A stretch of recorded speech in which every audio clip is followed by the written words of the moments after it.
All right. Born in Indiana, raised in Wyoming, he joined the Marines in 1985, where he served in Desert Shield and Desert Storm until 1996, and by 1997 had found a new home through various roles in the film industry, working on films such as Rules of Engagement, Band of Brothers, Starship Troopers, Wag the Dog, Blue Streak, Spy Game, Alexander, Captain America, The First Avenger, World War Z, Galaxy Quest, Coyote Ugly, Balls of Fury, among many others, and of course, Face Off. With experience as a prop master, special effects technician, technical advisor, personal assistant, horse rider, and stunt performer, and coordinator, we're guessing a few other odd jobs as well that IMDb missed. We're excited to welcome Freddie Joe Farnsworth.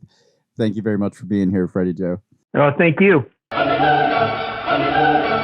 You got your start on the TV miniseries Rough Riders in 1997. I knew you were going to say it. Well, I mean, I'm a voice actor. Okay. What am I, a method actor here, Hans? All right. Anyway, so before I got rudely interrupted by this atheist priest over here, you got your start on the TV miniseries Rough Riders in 1997, playing an appropriately named character, Sergeant Farnsworth. Now, what I would like to know, how did you go from the military truck driver and butane power, what you didn't think I knew what the word butane, king of the hill, bitch, butane power sales, to steady work in the film industry for 25 years now? Could you please elaborate on that, sir? Well, after the Marines, I went back home to Wyoming, and I kind of kept getting fired from everything because I hated everybody. And I like them already. So I started driving trucks, like propane trucks, semi trucks, the big thing to do. And I really enjoyed it because I was by myself. It's cold as shit, excuse my language. But I did that. But actually, my break into Hollywood wasn't Rough Riders. It was Starship Troopers. I love stuff. Ringo. They were filming it in Casper, Wyoming, and a bunch of my friends, they all got drunk and, of course, started talking shit. They're looking for former military guys and outdoorsmen and so on and so forth. And of course, I'd only been out of the Marines for like a year. And, hey, I'm the baddest asshole that walks the face of the earth, so on and so forth. And the next day, they woke my ass up, and I had to sit 3 hours for an audition, and I hated everything about the film business. But yeah, got picked, and I started working with Dale Dye on that show, who's a big tech advisor, Saving Private Ryan, Platoon, so on and so forth. And about halfway through it, I was just going to do the Wyoming, South Dakota stuff, but about halfway through it, he got to film Rough Riders, and he basically walked up and said, "I don't know shit about horses, and I grew up on a ranch and rodeo and stuff." And he said, "How would you like to come to Hollywood?" And I said, "This is more money I ever seen in my life. So shit, let's do it." That's awesome. So then, Face Off was, at least according to IMDb, the first film that you were a technical advisor on. How did you end up working on that production? Basically, I wouldn't call myself the technical advisor. What happened, as you guys know, being around the business, the armor was Rock Galati, who was a former Marine, and he also did Starship Troopers, and all the SWAT entry and stuff at the big party.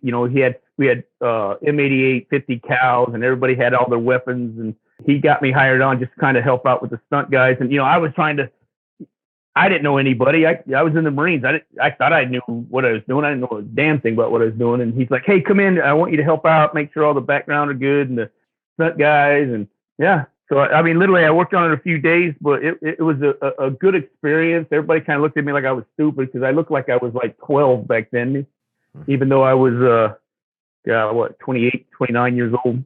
I want you to take me inside the mind of a technical advisor, because we have a section of our audience, and we call them the film schools, because we want people in film school to come and learn from our show.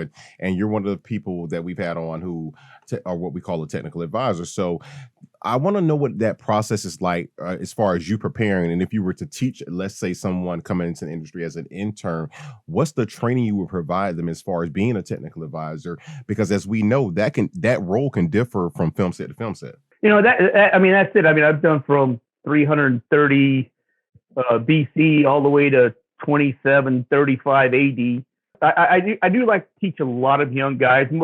Majority of them In fact, almost all, basically all of them either have a law enforcement or a military background, and each project will determine what you have to do. You know, here's the funny thing: you always come with this silly plan. You know, we write it down. Oh, we're going to do this, and we're going to do that. We're going to do that, and then about 3 seconds into I completely forget the plan, and I just play it off the cuff. So it's all about, you know, depending on what the project is, to basically take my knowledge of being in combat, being in the military. And there's a famous thing one time I had an actor tell me, he goes, "Oh, you have not apparently seen my resume. I've all this crazy crap." And I was like, "Really?" He goes, "I can play tired if I want to." And I was like, "Oh, okay. All right." So I commenced at that point to show him really what being tired was. And then after being tired, taking it to the next level and being able to perform your job, which is like military or law enforcement. You can't stop in the middle of something and say, "Oh, I'm so exhausted. You got to stop shooting at me. Give me 5 seconds to figure myself out." Yeah. So, you know, so, I mean, there's certain things like that. The mindset of a warrior or a person who will step in front of a bullet is completely different than the normal human being reaction. I mean, the normal human being reaction is, "Oh shit, died behind the tree." So you just kind of have to teach them that there's something that they've never seen at that level before. I don't really bring people in and say, "Oh, you're going to be my apprentice and you're going to learn," or whatever. I usually just, the people that I bring in, I have a lot of young guys, Chad Finn, Robert Garcia, who now are starting to get successful in their own right. I bring them in.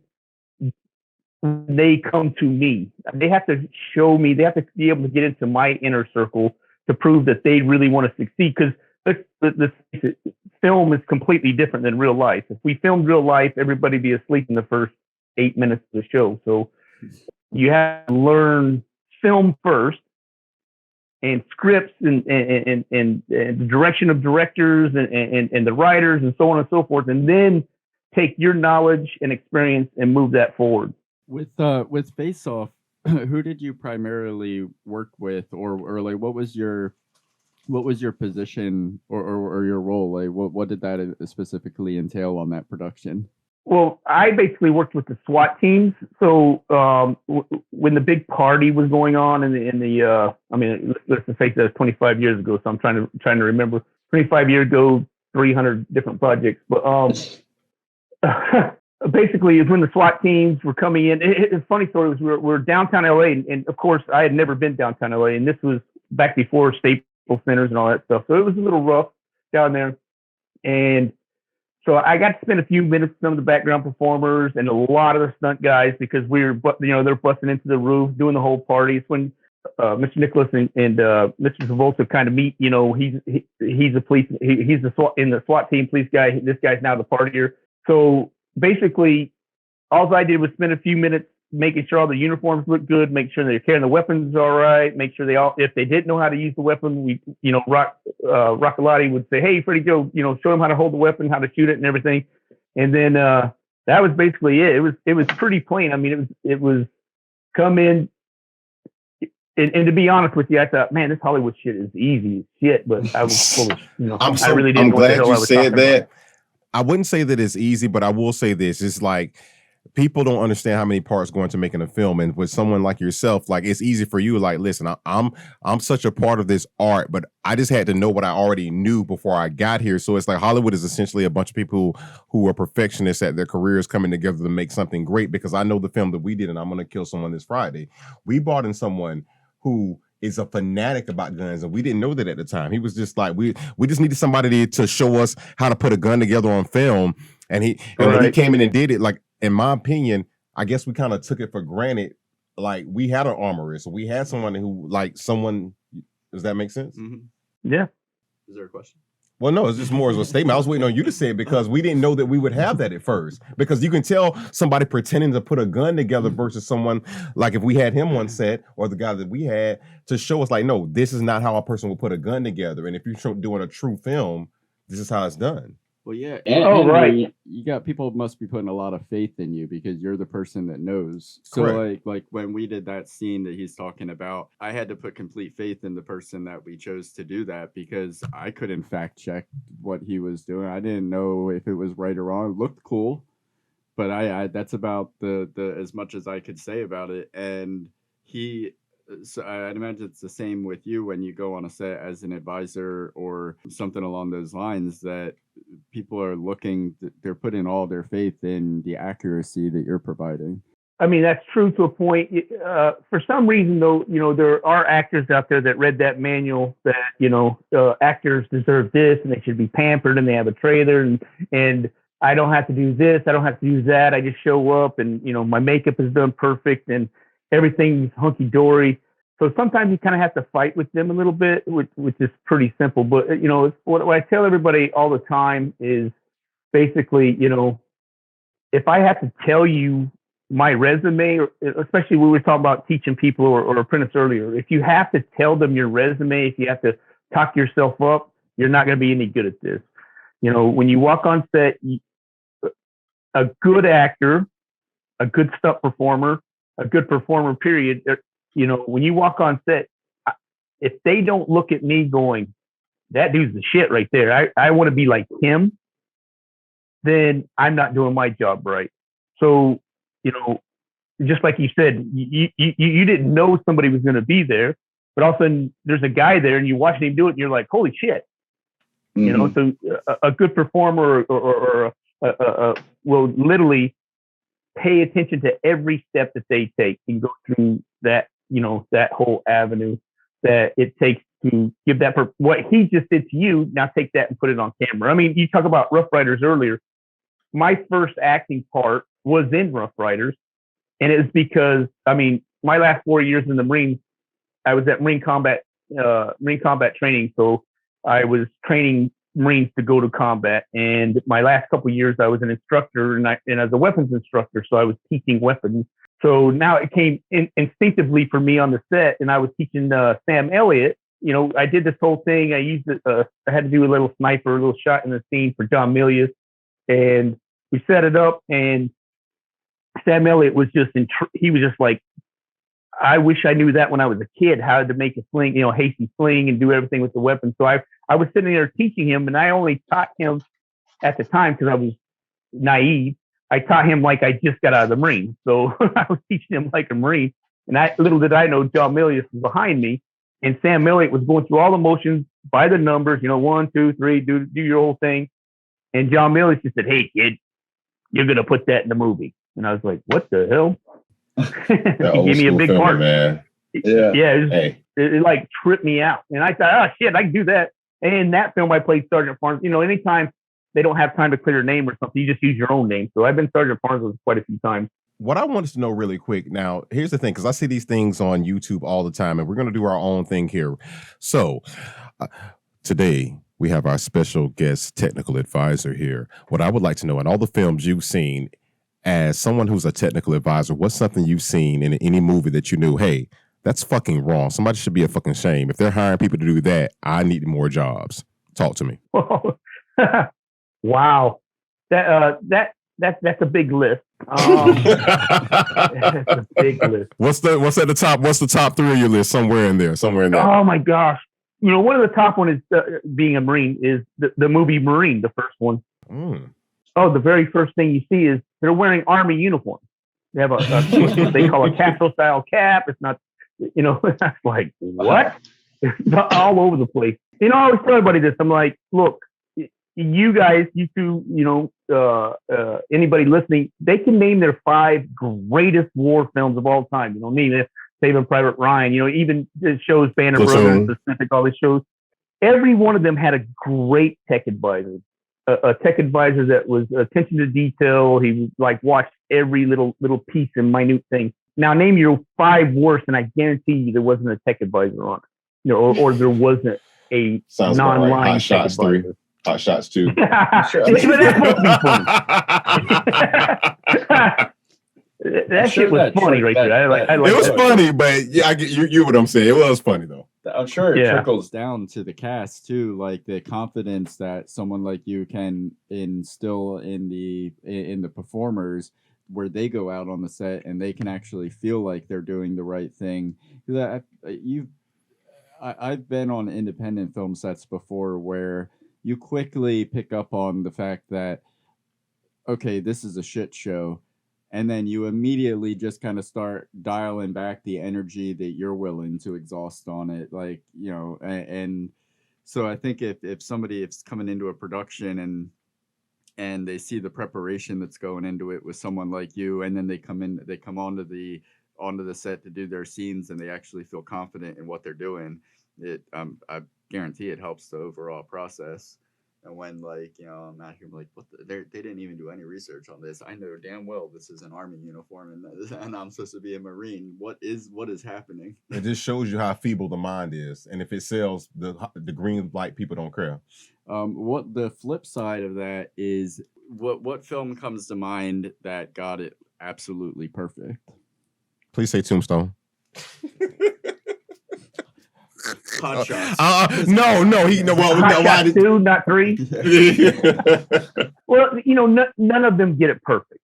Okay. I did when I did Spy Games, was actually the first huge production I ever did by myself with nobody around. It was just me with Brad and Robert Redford, and we're out in Morocco. I love Spy Games. I fucking love Spy Games. It's what they tried to do with the first Mission Impossible. You wouldn't know about that with William Dafoe and Tom Cruise, because it's like, no, this is how it was really supposed to be done. Give me Robert Redford in a fucking prison cell. And give it like, are you kidding me? I didn't even, here's the thing. You have to understand, I'm 38 years old. I knew the name Robert Redford. I have to know him because I am an actor, but to me, it made me go back and watch more Robert Redford films to say, oh shit, he's giving me this and this. Are you fucking kidding? Right. Like, have you seen it? No. You gotta fucking see it. I'm gathering. Okay, there you go. Yeah, and you know, on top of that, also, you know, God rest his soul, you know, Tony Scott as well. I mean, you meet people like Tony Scott, you learn what filmmaking is all about. I mean, I blew his mind and he blew my mind. Let's put it that way. We were freaking. I got that job. It was so funny. I was finishing Band of Brothers, and I got a call. Hey man, you know, we want you to come down to Pinewood Studios. Because, you know, that's where the production was out in England. I was in England filming, and they're like, just come down and meet these people. You know, we might want you to tech advise this film. And so I went over and met them and everything. And like I said, I looked like a baby when I was young. Now I look like an old bastard. But I met them, and they were just like, no, it's a Vietnam film. You're way too young. We're looking for an older guy. You know, the whole thing was like, oh, okay, whatever. You know, back then I was like, I still had the Marine mentality. I was like, I don't give a shit. Whatever. You know, go fuck yourself. And yes, you know, but literally, but I did a movie, you know, when I did Rules of Engagement, I also did stunts on that, as well as tech advising and training people. And Samuel Jackson was was the guy I trained in it. And, you know, he was one of the guys, you know, I trained with, I don't know, probably 40, 50 other background performers. And when we were in Morocco, Sam was, you know, getting a little ahead of himself, and we were in a place called Berber Palace, and everybody was throwing people in the pool. So Sam was up there, and he had his little security guys around, you know, and he's doing his stuff, laughing, you know, doing, hey, motherfucker, you're gonna drown, all that shit, you know. And I was like, sitting back there, and I'm like, why don't somebody throw Sam in the pool? And he's like, you bitches ain't man enough. And I just friggin' cell phone, wallet, I didn't give a shit. You know, big old Wyoming fella grabbed his ass, and we went in the pool to the deep end. And I mean, I felt bad. He fired a security detachment after that, but I guess we can ask you what your favorite memory of that set was. I love that story. Keep them coming. Fast forward, Ty Teagley was the prop master. Ty Teagley does a lot of the Star Wars, one of the biggest in the world. Wonderful man. And I was walking out of the office, and he just stopped me and goes, "Hey, you're the guy that threw Samuel L. Jackson in the pool in front of everybody." And I'm like, yeah. And he goes, okay. And I didn't hear nothing, but 2 days later, I got a call. Hey, the art department wants you to come to Morocco and, you know, make Morocco look like Vietnam, basically. And I was like, yeah, okay, I'm finishing Band of Brothers. Might as well. Band of Brothers was fucking awesome. I thought it was really cool that the interview you did with I keep wanting to say Taco. Is it Taco? I don't know why. For some reason it doesn't sound right to me. His name is Mitchell Bell, so his call sign as a pilot was Taco Bell. So he goes by Taco. Okay. I'm going to put the link for that interview in the description when we post this because I want people to check it out. It was really cool. Well, there's one thing that you mentioned on there about Samuel L. Jackson that I thought was just so awesome. Why he's your favorite actor. The when all the military families were there and they were wrapping a shoot or something, and he was going to they called all the actors to the press play where to talk to the press. He pretty much made them wait so he can give the military families there the time of day, and was one of the only actors to do that. Like, it's so cool when you love an actor and then you find out that they're actually not a shit person on top of that. Yeah. And I just went ahead and recapped that whole thing. I didn't want to put that on you because I want people to actually watch you tell the story much better in that interview. And I don't know, you did pretty good. Now that's the preface. I wanted to say remember we were watching The Matrix and we thought about that line. Yes, tell them about that. In the interview with Taco again, you said something that reminded me of a line in the new Matrix film. It's the guy says, "Anyone can be you. You could never be me." Right. And you mean the guy, the new Agent Smith? Yeah, Thank you, the guy. Jesus Christ. And it was interesting because your role as a military instructor creates this interesting dynamic between you and these big time actors, and it's just such it's an interesting dichotomy between the two of you because you have this. It's obvious when I listen to you talk that you have this respect for the craft that they do. Do you have your respect for their craft, but at the same time, it's your job to break them in a lot of cases, and it seems like with your military background, you kind of wear that with a badge of honor to break somebody down. And it also comes with the as much respect you have for their craft, you have more respect for the uniform that they're going to wear and portray. So can you talk about that as far as like what your mindset is going into a situation where it's your job to break down some A-list actor that is never been told no? Well, one of the first things you got to do is they have been told no. They just recently have been told no. Yeah. Back to what you said, I can be you, but you can't be me. Is I guest starred in Steven Spielberg, a Steven Spielberg movie. I've done acting in 17, 18, whatever. I've doubled some of the biggest actors in the world. I've definitely trained the biggest actors in the world. So you always sit in front of an actor, has been to college and has, got a few roles, and now they got their big opportunity to be in a Spielberg or a Tom Hanks or, a Scott or some film, whoever it is, Brad Pitt, whatever.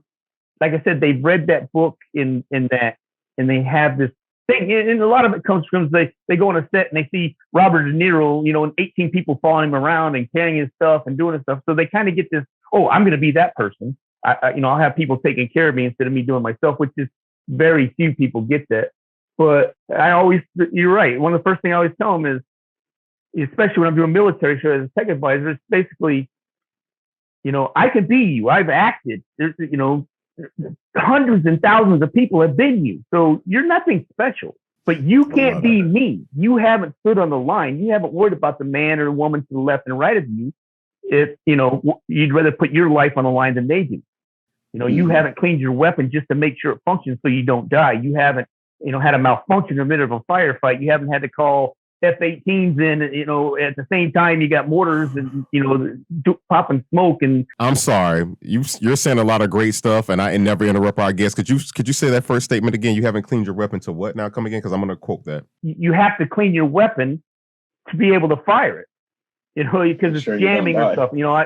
There's all kinds of things that, as a human being, especially nowadays, you watch online or you watch on TV and you think you friggin' know, but it's like being an actor. Everybody's like, I can be an actor. That's all they got to do is do dialogue and look pretty. Michael. But here's the funny thing. The first time I was talking about, I played Sergeant Farnsworth. I taught a weapon system. I got to write my own lines and Rough Riders. And as soon as John Milley said action, I just went, what the fuck? I don't know what my name is. What am I doing here? Of course, I was lucky that he was a really good director and he recognized that, I'm a flamboyant guy, back then especially, and he just said, prison set, everybody go to lunch.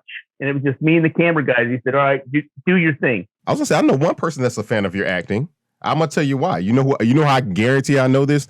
The greatest compliment you've ever received was hearing Donnie Wahlberg tell you how his dad how he hired 3 guys to prepare him from a role, but you broke him in let's just call it 180 seconds. That's 3 minutes where I come from. How did you break Donnie? I gotta know. Yeah, that was a great compliment. That's when you know you're doing it right. Donnie, preparing for Band of Brothers, he's one of the whatever new kids on whatever, and so he had some money and doing his thing, and he said, "Man, I had the money. I hired 3 Navy SEALs, and I heard there was Marines going to train me. So he goes 8 weeks they trained me for everything, and I was gonna, which I understand. I love that competitive attitude. I was going to show these assholes when I showed up." And my dad, who never, before I took my dad to Paris for the premiere of Band of Brothers, my dad was kind of, old school dad from Wyoming, he's like, yeah, I don't know what the fuck you're doing. You're an idiot. So I was like, come on, Dad, we'll fly out there. They fly us business class, pay for all the drinks. Now my dad's kind of like, damn, my son's kind of cool. And we're sitting on a bus and Donnie looked at him and he goes, Mr. Farnsworth, he goes, I just want to tell you something. He said, and he said the thing, I had all these Navy SEALs training me, and I was ready. I was going to punch him in the mouth. I was ready to make him eat my dust. And he said, in 3 minutes, I was broke. He said, I would do anything. He was petrified of me. He said, I hid from him. He said, but I learned so much from him about, who I am today, what I can do, or he pushed me to the limit. We all have that wall. He goes, but he pushed me even farther on that wall. And I just thought that was the greatest compliment, to have an actor that, he's done all kinds of stuff and he's very athletic, a wonderful, wonderful guy. Just to tell my father that, I was like, man, that's one of the greatest compliments I've ever had. Means that much more too when you overhear a compliment. It's not told to you, and even better that it was said to your dad. Like that's really cool. Out of all those names you see everybody that makes movies, the actors are the only ones pretending. Everybody else actually does what they do. How crazy is that? You ever thought about that? Ridiculous. There's some actors that have done it. Well, I'm an actor, so I'm throwing shit on myself, but hey, we're great at what we do too. Well, it goes back to the same thing. I can be you, but you will never be me because you'll never be able to, you'll be able to play it on camera, but you Correct. will not ever have done it in real life. But I can't play them on camera with somebody like you who actually does it, I have to study you to do what I have to do. Well, not necessarily. Yeah. If I'm John Wick. Exactly. What you do yeah. Also, too, a lot of things I do is, why I'm filming is because, I get in detail and I grow characters as well, because you have, as you have a lot of actors that think they know what, the guy was shy or the guy was this, and the guy was that. But in the military and in combat, those words mean different things. So during training and boot camp and stuff, what I do is I start molding them. If they're a good leader, I kind of give them the little answers to the test without anybody knowing. And all of a sudden they're like, how the fuck did you know to do that shit? Oh, we're going to start following that guy. And then the guy's supposed to be a dumbass in the script. I start giving him the wrong answers. And and then I thrash the shit out of everybody, wear their ass out. And then everybody starts hating him for real. They're like, just shut the fuck up. Farnsworth's going to kill us. Just stop doing it. So it just kind of builds them characters within the script. And, it's and that's that's how you get shows like Band of Brothers. It wasn't just me, it's Dale Dye and a couple other tech advisors that we really got into each character. I had like Garnier and Compton, all those. I was lucky I had all the like deep characters, so I really got to play them. You were recently reunited with Nicolas Cage, in a sense, doing stunts on the recent film, which I'm really looking forward to, The Unbearable Weight of Massive Talent. Are you at liberty to talk about your work on that production at all? Sure, I did stunts on it. I don't give a shit. It looks insane. So yeah, whatever you could share, I'd love to hear. Yeah, I mean, honestly, I did some. Stunt coordinator brought me in, Ben Scott, for some pickup shots, and it was him and Demi, and I just had to make this SUV do stuff that it's not supposed to be able to do, and that's what I did. And I only worked on it a day, but it was really kind of cool. It wasn't like when I did, as you say, Face Off. I met John Travolta's stunt double, and then when he was doing primary colors, he was fixing to do the World War II film.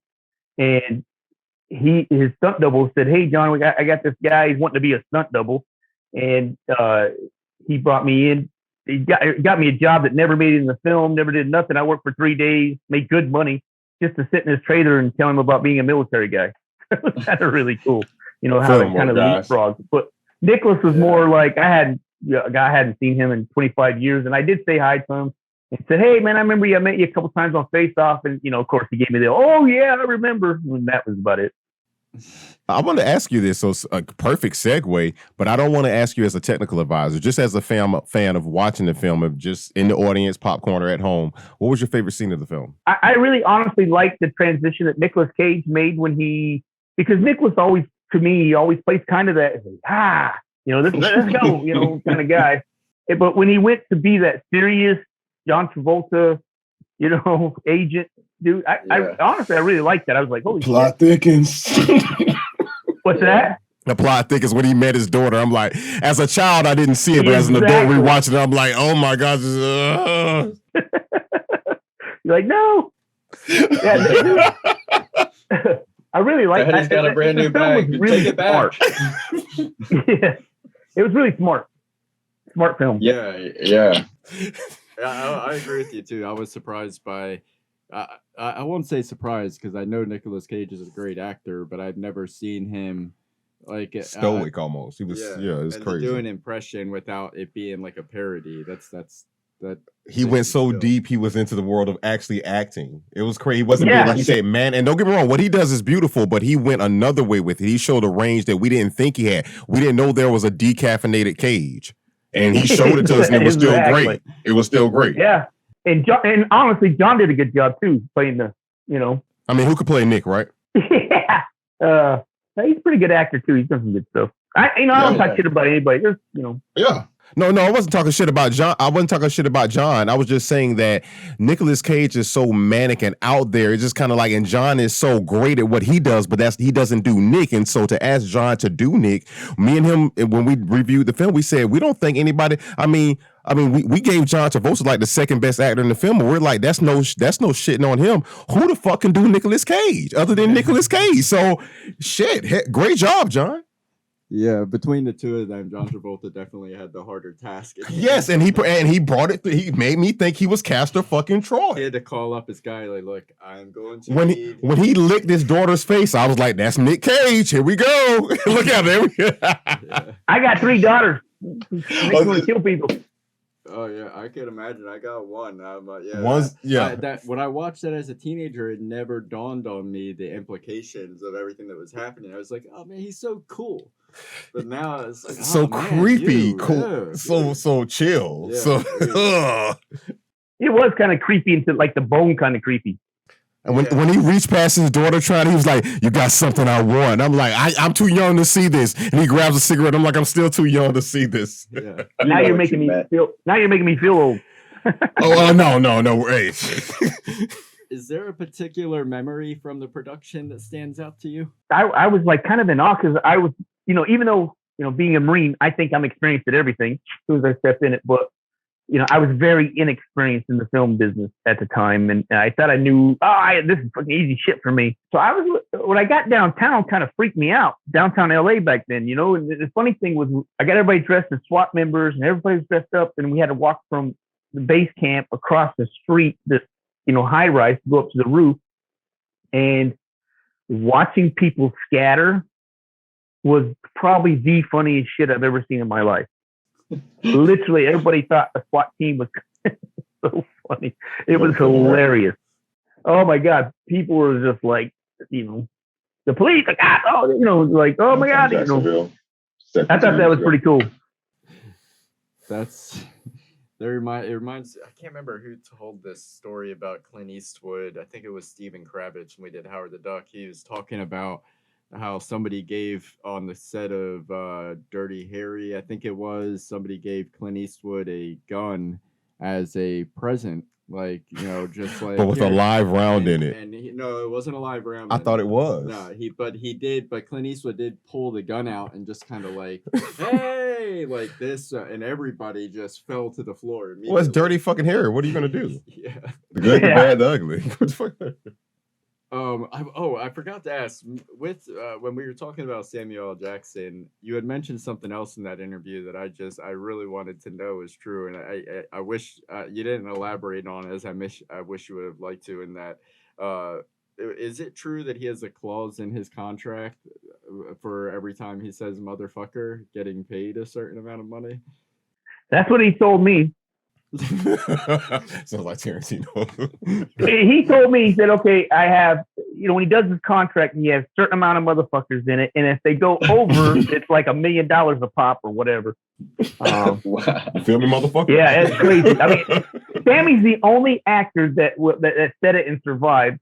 I was, we're on Rules of Engagement. It's funny. I was doing a stunt at the same time I was taking by. I'm like, Sam, you can't do that. You got to do that. And he looked at me and goes, motherfucker, if you had many zeros in front of the decimal point as I got, you do whatever the fuck you want.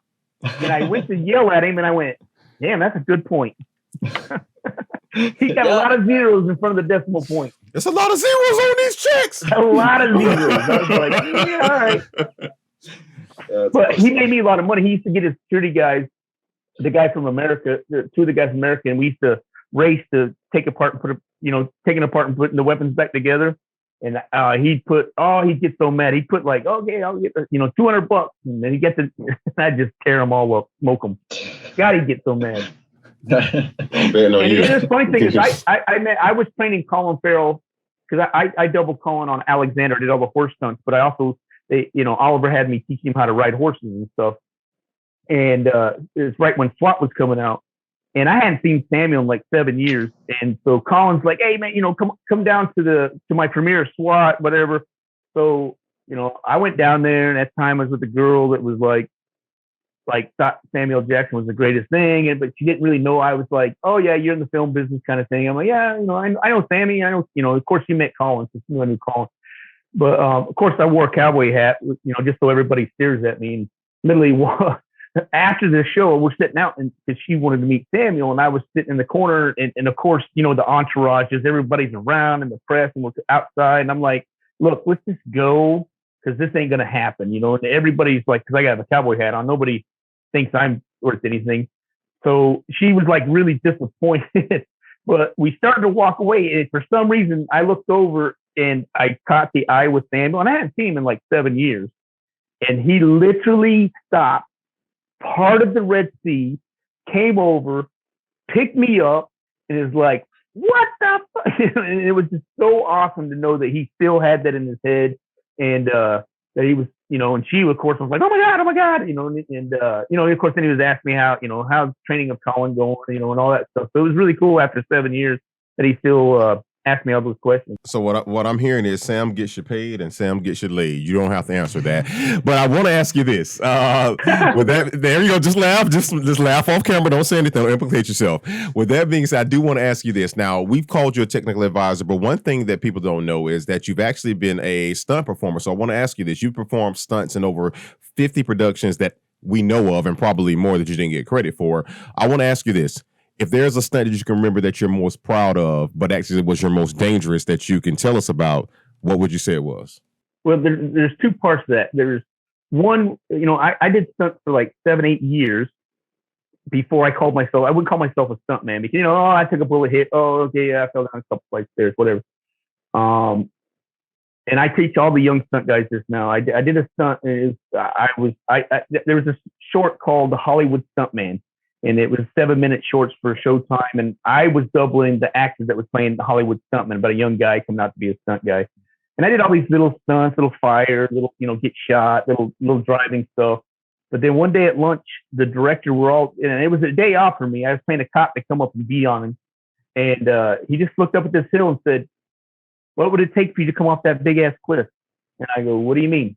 No, just tumble at it at lunchtime. We'll set the cameras up. And I was like, what? One side was a cutoff because they were making apartments, like 100-foot cutoff. The other side had all the mudslide concrete on. I was like, I don't know. So we did all whatever negotiations. At lunchtime, I went up there and I literally called home and said, look, if I don't call you in 2 hours, this is where they're taking me. Sounds right. It was that bad of a stunt. And that moment was really big for me. I tumbled off the hill. It's funny because it's right where the 2 and the 5 freeway come together, and both freeways stopped, and there was people out on the road just like screaming like that, which is kind of cool. And then the next one on Fear the Walking Dead, I forgot what season it was, like 4. I was playing this zombie and walking out, and I supposedly I get caught up on the skid, and it took me up like 30 feet, and I fell off the skid of a helicopter, which is kind of cool. Wow. I mean, the things you're saying kind of cool. We're like, our whole vertebrae would be distracted and destroyed, but clearly you're designed differently than we are. So all hail to your vertebrae. And what blows my mind is the performance stunts with horses, because I love horses over there, but like up close and personal, I respect the size and the erraticness of them. Here you go. You don't discriminate, do you? It is just like when no matter how much you plan, like with most stunts, you could plan everything to a degree, but with horses, to a degree, they're just gonna do what they want, no matter how well trained they are, right? That's not true. Have you ever seen Mr. Ed? They made him talk. Okay. All right. Yeah, you only get Mr. Ed if you got a lot of peanut butter. Talk to me. Hello. But what is that like working in a stunt when there's that unpredictable element to it? Well, horses are like, they have the mentality of a 3-year-old child. So I mean, they have the ability to learn to do what you want. So as long as you're confident and each time you do a stunt, we have horses that's all their job is to do is fall on top of you, make it look like dishwasher, and horses that rear and do so. But to be honest, like almost every horse stunt I've ever done, I always miss my landing spot. Only time I've ever missed my spot is when I had to like bring the horse down with me or something. And you're right. I mean, you have a 1,000-pound animal or 800 to 1,000-pound animal that also has a brain. It's not like an engine or a gas pedal that I'm adjusting. So, sometimes, I really shredded my shoulder one time. I was doing the bulldog and the horses that I was riding up, and the horses come together, and I'm supposed to jump over and roll down the hill. But as soon as I got there, my horse decided to go like this. So I Spider-Man leaped all the way there, and yeah, it shredded my shoulder pretty good. So if I still got the shot, I finished the shot and then, cried a little bit afterwards. I'm just simply saying that horses get a bad rap, but whenever guys are talking about cars, what's the first thing they mention? What's the horsepower? So I'm just throwing it out there. I'm just saying, H is for horse. Like you said, I'm from Wyoming, so like I could literally spend 2 weeks with you. I train actors a lot of time, like I said, Colin, and a ton of actors, ton of stunt people, and I could spend literally 6 days with you, and you'll feel like you've been around them your whole life. Well, I need to sign up for this. I'm going to tell you that right now. If I ever get cast in Django Unchained 2 or The Harder They Fall again, I just want to make sure that I'm calling you in for my horse guy. I just want to tell you that. I need a horse guy. You got a horse guy? Yeah, I got a horse guy. Yeah. You come right to my place. I got a couple great horses. All right. That are what we call bomb-proof. You can get on them. Now, I'm not going to geek out or blurt out on you real quick, but I just have to ask this, and I promise you, I'm not some of those Marvel fans who are just going to freak out. And I'm saying I'm not. I'm completely lying to you because I am, but I'm going to chill out here. I'm going to ask this the best way I know how because I'm being him. You did stunts on one of the greatest films out there the prequel to one of the greatest films out there, Captain America, the First Avenger. What was it like working on a Marvel production? And I want to know that, did you think, hey, now that I'm working on a Marvel production, I'm set for like the next 40 years as most actors and crew members are because these films go on and on and on? Please. Yeah, no, not really. I actually got hired to come over and help the British tech advisor to do the American stuff. So at the time, I was married to an English woman, and I had a work visa, so it was easy to get me over there. And believe it or not, the first AD and associate producer did Band of Brothers and also worked on the Pacific, so he knew who I was. So he asked me to come over and just spend 6 weeks training all the background performers, spend some time with the actors, train them and stuff. And I got done with that, and Steve Dent, who was a stunt coordinator for Spy Games, he's also like the biggest horse master in England and Europe.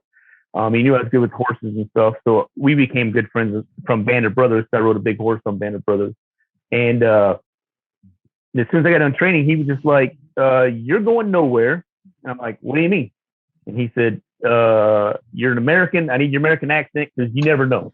I might need a stunt guy that can, my guys, And I was like, "Okay." So then there it was. He put me on the full crew to be a stuntman on the whole show, which was kind of cool because I kind of, my ex-wife dad was doing Hugo, and Doug Coleman, who's a stunt coordinator, was coordinating on that. So then he started bringing me over. I was doing special effects when I wasn't working. So now I was learning special effects, which is kind of cool. Those talk about filmmaking. One thing I learned a long time ago, one thing I want to do a long time ago was learn every aspect of the filmmaking as long as there was a check in the bank. I didn't care what it was. So I was working on Hugo on my off time, and then I was working on, Captain America, doing stunts, which was really amazing and fun. And then, in Hugo and then Doug Coleman, I was helping, they built this, it was like a green screen car that was going to be in Hugo, the train that goes all the way through the station that comes flying off the back. And so I was helping them build that on the days off with nobody around, but it was all blind driving. So that kind of turned out to, when the film came out, the English guy couldn't do it, stunt guy, so they brought me in also to work on Hugo, so to do a stunt on that too. So it was kind of cool. It all worked out. But Marvel, I tech advised, oh gosh, I don't know, probably. Talk to me. Don't hold back. Agents of S.H.I.E.L.D., probably 50 episodes of Agents of S.H.I.E.L.D. They're taking over. I'm not going to blur it out here. I'm just letting you know I appreciate. Listen, again, for the second time in this interview, thank you for your service.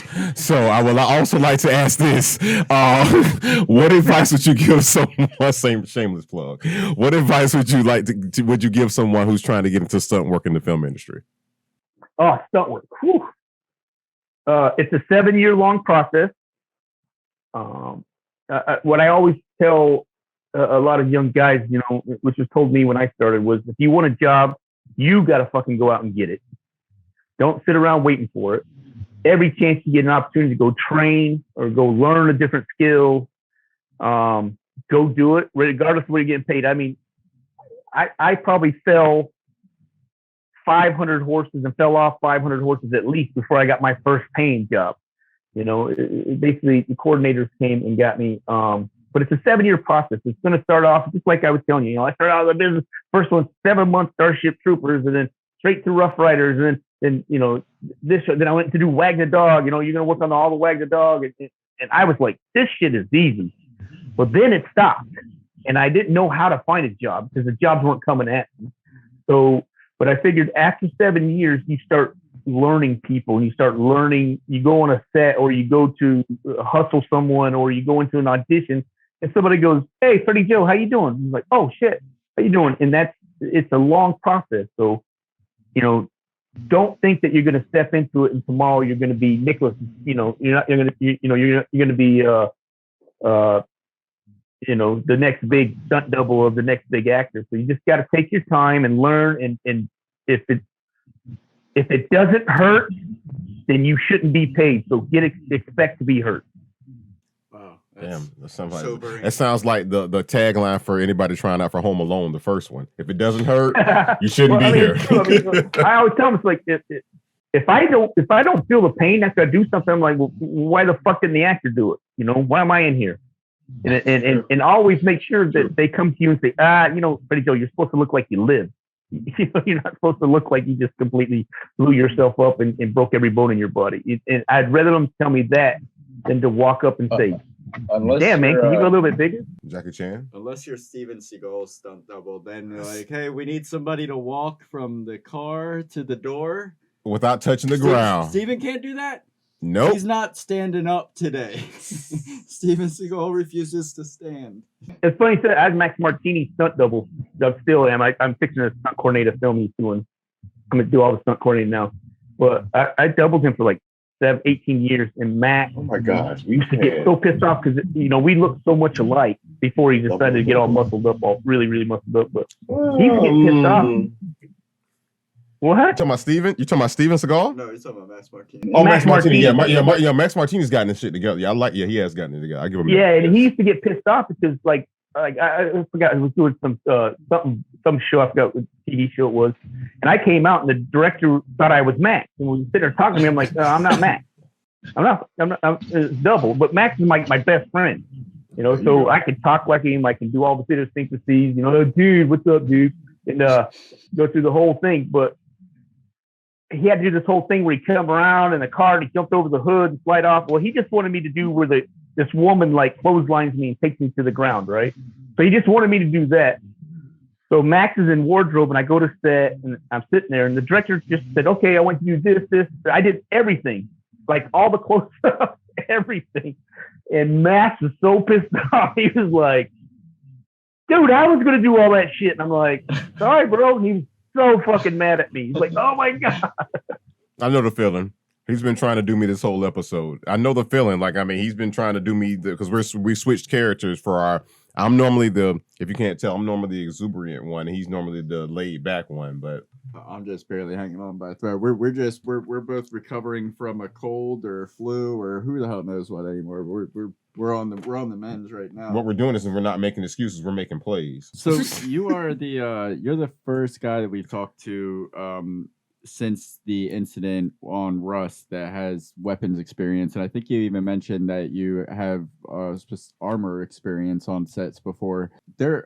I've been keeping up with what Alec Baldwin says or what the authorities say versus what the news says, or it seems like there's conflicting information about what the industry standard norms are or the protocols are surrounding this. And I was wondering if you had a take on it at all from your perspective. Well, all I could give you is my perspective. I wasn't there, but my perspective is first of all, never, ever, ever should be any live rounds on a movie set, period. So if they find out whoever had the live rounds there, they should go to jail. Second of all, ultimate security of a set is the first AD. And I've worked on a ton of these things, and I've been with ADs that were like, holy Christ, okay, yes, we're all safe. We're good. But when you look in the perspective, it's really got to, it's his job. He should have showed everybody that it was clear, the chamber was clear, everything was clear on the weapon. There was not even a blanket or a dummy round, anything in the chamber or even in the weapon at all. So he should be charged. And ultimately, when I do a film, every person I train, even when I go in boot to train and we go out to the field, what I do is I take them away from production. We go out 4 or 5, sometimes weeks. We go out in the middle of nowhere. They're with their weapons. I got Brad Pitt with his weapons. It don't matter. Samuel Jackson, they got their weapons. They got ammo. They got ammo in their pouches. They're there. But I train them and teach them. And also when I stunt coordinate a show, whenever you're handed a weapon, it's your responsibility to make sure it's clear. And I say it like this. If I borrow your car and I speed and run somebody over, I can't then go back and say, well, he said the brakes were good. If I'm driving, I go to jail. Same thing on a movie set. And I tell everybody, especially young actors now, I'm like, look, if somebody hands you something, you check it. Don't take no for an answer. I don't care if Mr. Spielberg's in front of you or the young USC director doing his thesis. You say, let me make sure it's clear. Let me see it. So I can't really comment what happened on that set, but least those three major things, all three broke down. I think you, if you don't mind, I think you put it the best way that I've actually heard it from a lot of people who had to comment on it. Like you said, you weren't there, so you can't comment specifically to it, but you're speaking of the overall safety of it.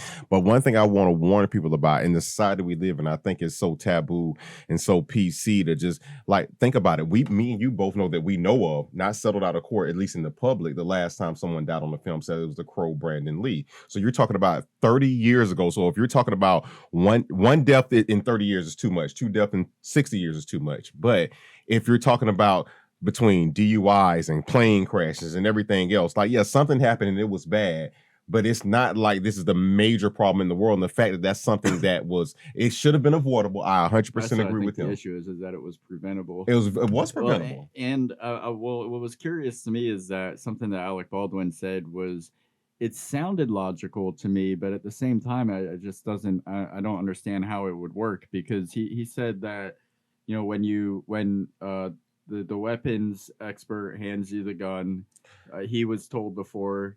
But my point is this: don't check it. That's not the first film he's been handed a gun in before, and had someone not die, we wouldn't even be having this conversation. No, now. I understand that, but I was wondering if you could speak to that, if that is the norm, like as when. Because you when you hand the gun to the or you give the actor the gun, it's their responsibility. What happens with it at that point, you say. So he said that, you know, he's always been told, don't mess with the gun, don't check it, because if you open up and look in the like now I have to reset everything. So yeah, that. It sounds full of shit, especially with that. That's the revolver.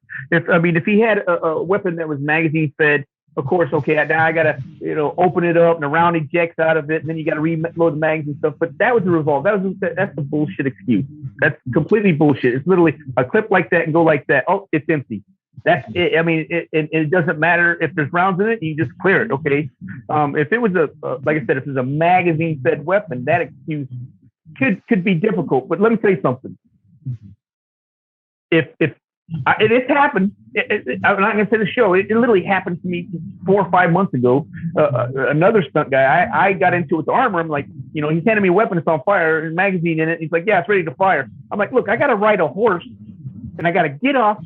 I got to run over to the side of the thing, and I got to shoot. If you bring me my weapon, bring it.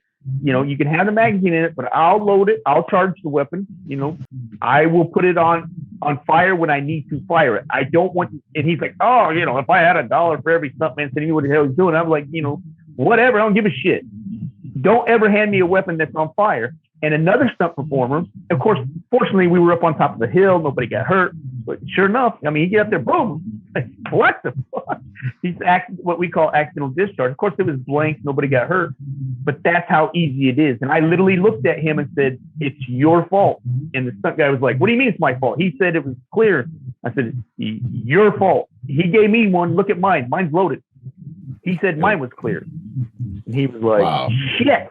But that's, you have to be diligent. When I stunt coordinate a film, I'm very, very, I go in with the armor. I make sure I bring a flashlight. And I let every crew member know, if you want to, every crew member, I don't care if it's the director's assistant. If you're on set and you think you want to see what's in that chamber, say, hey, I want to see that it's clear. And respect that. And I think that's the safest way to go, because no matter how anyone feels, if everyone says that before it's time to yell action, there would be no casualties. So and it goes back to the tech advisor. When I'm training, they got the weapons. The actors are so into. Because in boot camp, you always have somebody. Oh shit! They're accidental discharge, and that's my. I look for moments like that. Somebody's gonna feel like they're fixing to die. The actor that said he knows how to play tires. Oh, he's fixing to know what it's like to be fucking tired. I wear their ass out. So when they do get on set, their shit is locked on. Nobody does anything. And they load, I teach them to, I don't let armors load their weapons. So I hate that. Now, armors don't load their weapons. Here's your empty weapon, chamber clear. You load your own weapon. It's that simple. And, I've heard people say, oh, there needs to be an NRA staff and stuff. It's true. A lot of people are saying, oh, now we can do it without it. Let me tell you something. You can't film 95% of all the films that we do without actual practical weapons, period. There's no, it looks like shit. Somebody like me will watch it and go, that is the shitty fucking movie. And it could be the best movie ever. But that, fake muzzle flash, no rounds ejecting out of the ejection port, that's going to ruin the whole film for me. Listen, guys, if you want to be in the go and in the know, you better talk to Freddie Joe. Now, Freddie, before we let you go here, now you have speaking of things coming out and checking the chamber and knowing what's coming out, and this is not an empty chamber here, this is something that's fully loaded. The Unbearable Weight of Massive Talent, which you did stunt work on, currently in post-production. Other than that, and speaking on that, is there anything else that we should be on the lookout for that you can talk about without violating an NDA? I think you're working on Max Martini's stuff, right? Yeah, I'm supposed to start next week. I'll go out to Las Vegas to film a really good film. I'm stunt coordinator. Also, it's going to be like my debut. I'm second unit directing, which is kind of cool. It's unnamed yet. The name that they had, I forgot the name of it, and I was like, this is ridiculous. So fortunately, they took the name away of the show. It's one of those terrorists. It's kind of cool. It's kind of got terrorists and gangbangers. It's kind of all around the world. All big shoot 'em up, bang bang. Nice. This is really nice for me. I got a lot of fire gags and explosion gags and people getting shot, helicopter stuff. So that's coming out, and then I'm working on a project right now called Burden of Freedom that I'm helping a stunt coordinator as well as you got me on as producing it. It's a really good project. It's a beautiful story about Afghanistan. And then at the end of the summer, after I finished the Martini show, I just casted to do a show called Man from Two Worlds. It's about an Afghanistan translator, and I'm very looking forward to it. It's based on a true story, and I played the guy's best friend that was in the Marines, so I'm very excited to do that. Man from Two Worlds. Very cool. Awesome. But we have just a few more questions. I wanted to ask you. You said something that was really funny in the other interview, that when you're doing your boot camp, you like to you try as quickly as possible find the actor that you're going to make an example of. And I was wondering, from your brief interaction with the two of us so far, if we were coming into your boot camp, which one of us would you say you were going to single out to make the example out of? You. Keeping it real. Well, I want to know why now. Yeah, thank you. Please, why would you make it? I already know why. Actually, it's not like I believe it. Some of the. I've been an example my whole life. Like I did a movie called Overlord, and I took these 6-7 actors out and trained them to be paratroopers and stuff. They're fighting zombies and shit, But and the goofiest guy in the whole thing. And I looked at him the first day of boot camp, and I said, when I get done with you, you're going to be the baddest motherfucker that walked on the set. And he even tell you, he's like a theatrical actor, the English guy, skinny, big nose. And by the time it was done, even all, Wyatt Russell and all these guys were like, that guy's a fucking monster. And it just, and I always look, you guys ever see boot camp videos? Mm-hmm. Like in real life Marine boot camp drilling? So, hey, you better get over here. Yo, what are you doing? Stop. They're talking all funny like that. And there's a reason for that, because there's no fucking right answer. So if I'm in front of somebody like you and I want to make an example of you, I can talk and yell and scream and stress you out. So within 3 seconds, you're my bitch. You done fucked up, and you fucked up in front of everybody. They don't know why you fucked up, but they know now they're all going to pay. You're going to pay. Band of Brothers, David Schwimmer leaving his cover and forgetting it within 5 seconds, get off the bus. Well, in front of everybody, all 100 people, David Schwimmer is going to get fucking worn out right now. And then everybody, including Donnie Wahlberg, all them guys are like, oh, I don't want that shit on me.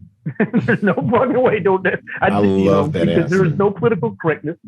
I tell, when I was at shooting, I tell the moms and stuff, they get mad at me and stuff. And I'd always send them letters saying, ma'am, I don't mean to insult you or your family. I never would. I said, my job is to make sure that your son survives as long as he can in combat. Because in combat, there's not a fucking thing we can do about the bullet that has my name on it. It was there by a higher power. I train these assholes for whom it may concern. So, and I treat it the same way. I train your son to the bullet that says to whom it may concern. So that's why I'm as hard as I am on it. And I do the same thing with actors. There's no in between, no doubt. When you're done, you're gonna feel like you accomplished something. Period. God damn it, man. I want you to listen to that every morning you fucking wake up, because that's what I've been telling you for years. Thank you. And your answer does not surprise me. Like in NJROTC, every construction job I've had, superintendent, I wouldn't even know my name. He'd just be like, "Hey, bitch." I'm like, within 3 seconds, and you I'd knew answer. you were his bitch. With 3 seconds? No, I knew inherently. Like, who needs me? All right, last question. Well, my last question, I did want to ask you this. Out of every film, not that you've worked on, that you've ever seen since you were a child, what movie has the greatest stunts without making you believe something was crazy happening? The greatest stunt. Yes. And Hooper is my favorite fucking show, dude. Okay. Hooper with Burt Reynolds, about stuntman.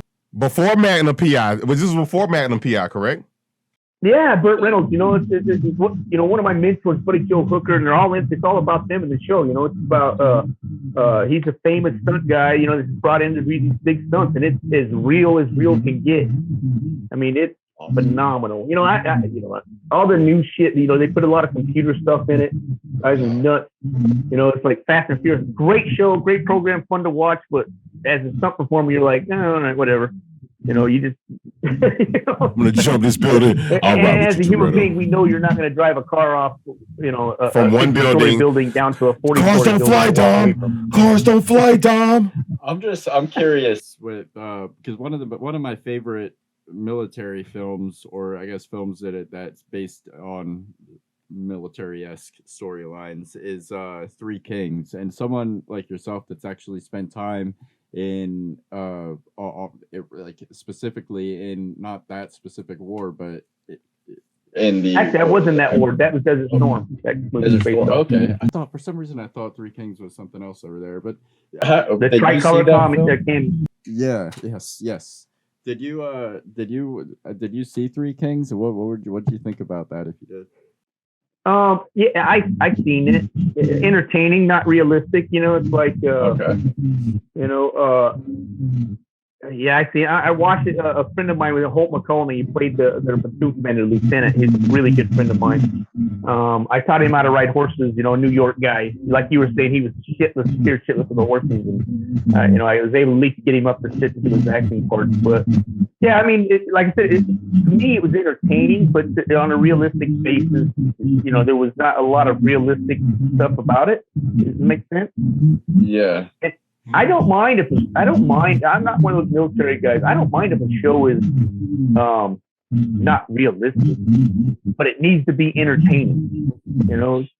I did Overlord, and it's a great film. It's not realistic at all. I mean, when I walked into J.J. Abrams' producer, I mean, literally, I was hired and flew on that thing like 3 days later. I finished another show, and it's walked in and said, "There's going to be black paratroopers in World War II, landed on D-Day." And what do you tell J.J. Abrams? Okay, it's not realistic, but all I can do is say, okay, fine, but he's going to look like a paratrooper regardless of what color he's going to be.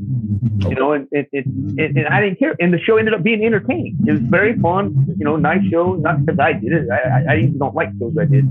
Spy Games, actually, you were talking about Spy Games earlier, is probably the only show I've ever done that I walked out of the theater and went, fuck yeah, that was the shit.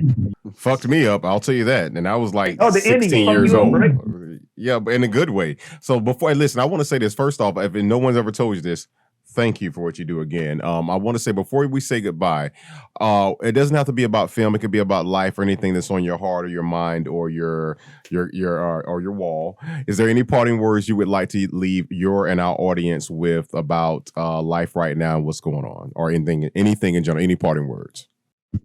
Wow, that's good. I'm a pretty deep dude, and I guess what I can say is what I always say to everybody. I say it in the Marines. If it's so fucked up, just unfuck it. What are you waiting for? Stop talking about it. Fix it. If your life's fucked up, your job, my job sucks. Fix it. Yeah, complaining does absolutely nothing. And my favorite thing is to say, if it's fucked up, unfuck it. I love that.